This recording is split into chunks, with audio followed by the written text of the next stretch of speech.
The flickering gas lamp cast long, dancing shadows across the damp cobblestones as Thomas hurried through the narrow alley. A biting wind, carrying the scent of decay from the old docks, whipped at his threadbare coat.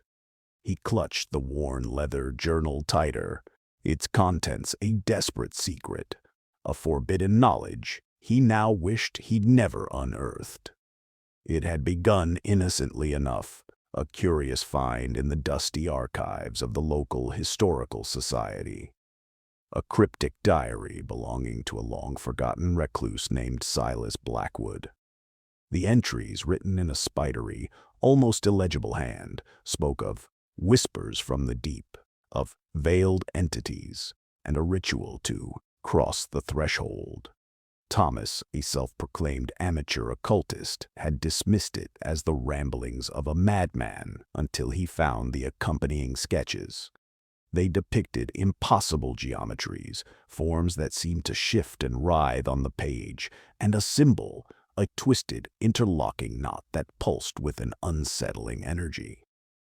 Intrigued, Thomas had started experimenting, guided by Blackwood's maddeningly vague instructions. He'd scoffed at first, muttering incantations in his cold, rented room, tracing the grotesque symbol on his floor with chalk. Nothing happened. He'd almost given up, convinced it was all a macabre joke, when the dreams began. They were vivid, terrifying. He'd stand on the precipice of an infinite void, a chorus of unintelligible whispers rising from the depths, a chilling symphony that threatened to shatter his sanity. Then, one night, he'd woken to the faint scent of ozone and something else. Something metallic and cold. The air in his room felt heavy, charged. And there, etched into his very skin, just below his collarbone, was the twisted knot symbol from Blackwood's journal. Panic had seized him. He scrubbed at it, tore at his skin, but it was embedded, a permanent mark.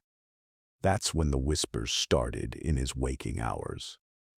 Soft at first, like the rustling of dry leaves, then growing, becoming insistent, demanding. They spoke of a gateway, of a convergence, of a sacrifice. He now understood Blackwood's descent into madness. The ritual wasn't just a discovery, it was an invitation. And Thomas, in his arrogance, had accepted. The journal, now a cursed artifact, felt like it pulsed with a life of its own, urging him towards a destination he knew, deep down, he should avoid. He reached the derelict lighthouse at the edge of the cliffs, its beacon long extinguished, a skeletal finger pointing at the moonless sky. This was Blackwood's last known residence, the place where the final, most chilling entry in the journal ended abruptly, hinting at an unfolding. The air inside the lighthouse was colder, a bone-deep chill that no earthly draft could explain. The whispers were a roar now, resonating in his skull, pulling him towards the winding staircase. He ascended, each step a testament to his mounting terror, yet an irresistible compulsion drove him onward. At the top, in the empty lantern room, the air thrummed with an unbearable energy. The twisted knot on his skin burned, and there, amidst the dust and cobwebs, was a circle of ancient, weather-beaten stones. In the center, a pedestal, and on it, a single obsidian dagger. The whispers screamed, a deafening cacophony of alien voices. The threshold, the convergence, the sacrifice.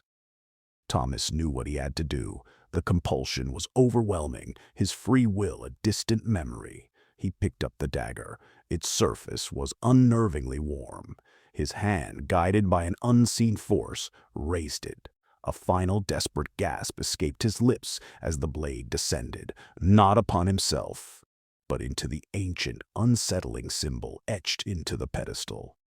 A blinding flash of violet light erupted, followed by a sound that wasn't a sound, but a tearing of the fabric of reality itself. The walls of the lighthouse dissolved, replaced by a swirling vortex of impossible colors. Shapes, shifting and amorphous, began to coalesce within the maelstrom. And then, the voices, no longer whispers, but a collective, triumphant roar, echoed from the void. Thomas stood, not dead, but undeniably changed. He was no longer in the lighthouse, no longer truly himself. He was a conduit, a vessel, a doorway. The whispers had ceased, replaced by a profound, chilling silence, yet he felt a vast, ancient presence stirring within him, stretching, awakening. He was the threshold, and something truly monstrous had just crossed over.